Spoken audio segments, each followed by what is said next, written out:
Assalamualaikum warahmatullahi wabarakatuh.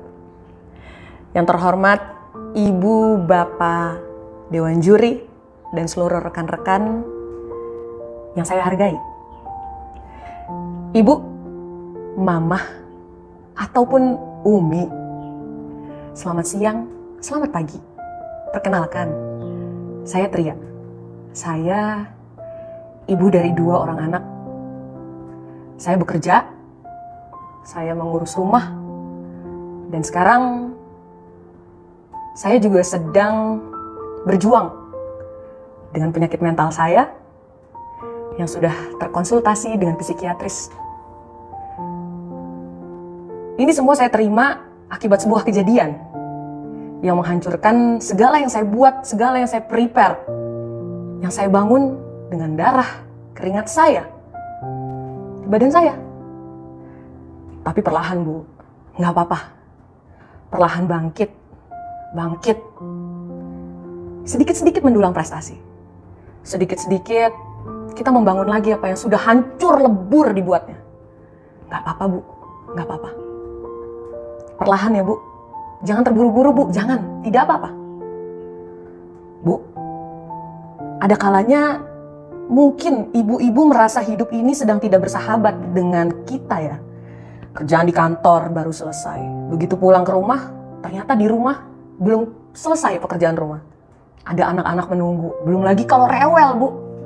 Belum lagi kita harus menyiapkan makanan untuknya.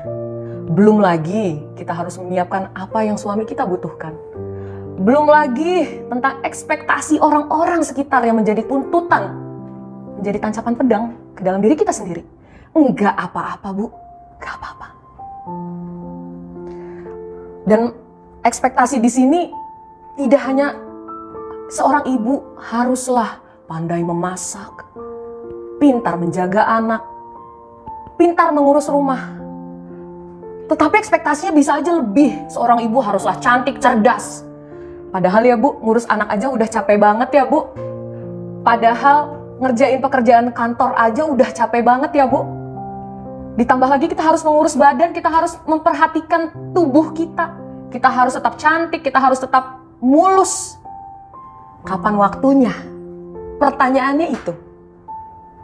Nggak apa-apa, Bu. Nggak apa-apa. Bu, seperti yang sudah saya bilang sebelumnya. Ada kalanya hidup nggak bersahabat. Dan pada saat tidak bersahabat, kita jatuh sejatuh-jatuhnya.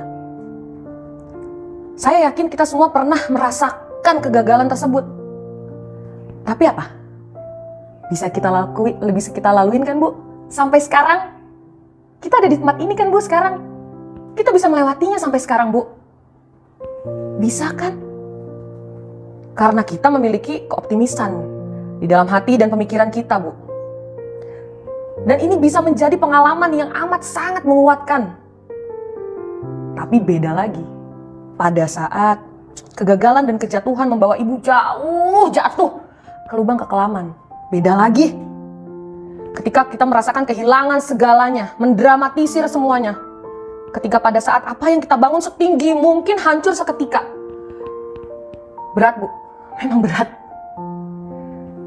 Memang harus diterima semuanya. Tapi nggak apa-apa, Bu. Sekali lagi saya bilang, nggak apa-apa. Itu memang gak mudah. Ibu butuh berteriak di satu tempat. Ibu butuh menangis, Bu. Cari bantal, tutup, nangis. Gak apa-apa. Hadapi dengan ketegaran, ibu-ibu. Yang bisa menolong saya sampai sekarang, keyakinan. Saya punya keyakinan, saya punya Tuhan. Kembali lagi.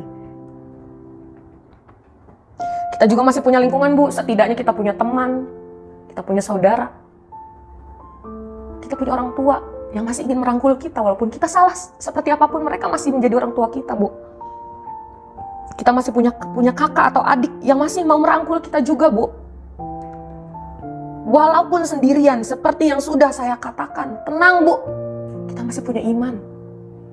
Kita masih punya Tuhan. Tidak apa-apa. Kembali lagi ke situ, Bu, memang. Walaupun kesedihan yang sering datang bercampur dengan penyesalan, tapi hadapi aja, Bu. Hadapin dengan ketegaran. Bu, ayo bangkit Bu. Ayo. Titik terendah itu bukan menjadi titik terakhir. Jangan dijadikan seperti itu Bu. Titik terendah itu bukan menjadi titik di mana ibu-ibu harus menyerah. Bukan itu. Tapi yang terjadi harus sebaliknya Bu. Naik. Titik terendah itu adalah akan menjadi pijakan Bu. Pijak, naik ke atas Bu. Jangan menyerah.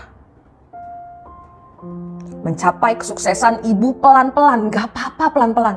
Sudah saya katakan dari pertama. Tidak apa-apa. Tidak apa-apa Bu. Dan titik terendah itulah yang akan menjadi fondasi kokoh untuk bertumbuh dan menjulang menjadi tinggi. Segala sesuatu yang kita terima, hal-hal yang tidak senang yang kita terima, itu bukan hanya tiba-tiba kebetulan. Menurut saya, setelah apa yang saya dapat, setelah apa yang saya rasakan, sampai sehancur-hancurnya, dari titik yang normal-normal saja kehidupan saya, menjadi seperti ini, itu bukan betulan menurut saya. Bukan secara tiba-tiba, bukan. Atau menjadi sesuatu yang sia-sia tiba-tiba datang kepada hidup seseorang, bukan menurut saya. Tetapi merupakan racikan Tuhan untuk kebaikan-kebaikan yang kita hadapi selanjutnya. Bu, hanya ada satu orang yang bisa menjatuhkan dan merubuhkan, bahkan membangkitkan semuanya lagi. Yaitu hanya ibu seorang. Anda, ibu-ibu hebat di rumah yang memutuskan seperti apa saya harus menjalani hidup ini. Seperti apa saya harus membangkitkan mental saya ke hari selanjutnya. Ibu, saya tunggu cerita-cerita menarik, cerita indah dari ibu-ibu semua. Terima kasih. Wassalamualaikum warahmatullahi wabarakatuh.